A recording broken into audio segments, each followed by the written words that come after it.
ముందు కేటీఆర్ గారు చెప్పారు, నేను మళ్ళీ చెప్తున్నాను. ఈరోజు కేంద్ర బడ్జెట్లో తెలంగాణకు తీవ్రమైన అన్యాయం జరిగిన మాట వాస్తవము. మీరు రిజల్యూషన్ ప్రవేశపెడితే దాన్ని ఏకగ్రీవంగా పాస్ చేయడానికి మేము సిద్ధంగా ఉన్నాము. 2, మీరు ఢిల్లీకి అఖిలపక్షం తీసుకువెళ్తే మీ వెంట రావడానికి సిద్ధంగా ఉన్నాము. ఢిల్లీలో ధర్నా చేద్దామంటే మేము కూడా మీతో పాటు ధర్నా చేయడానికి సిద్ధంగా ఉన్నాము.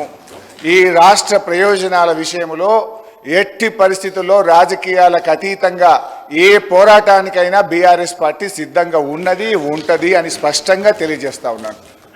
ఇకపోతే అధ్యక్ష, గౌరవనీయ ముఖ్యమంత్రి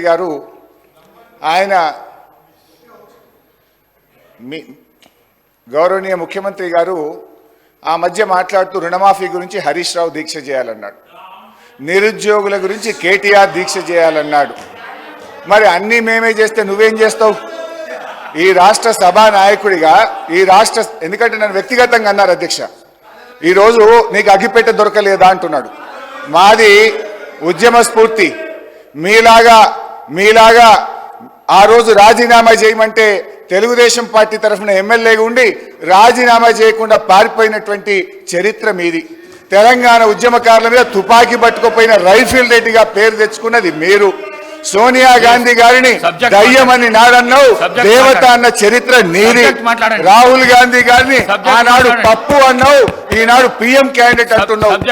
నేనేమంటున్నా సార్, దయచేసి నేను చెప్పేది ఒకటే, సీఎం గారు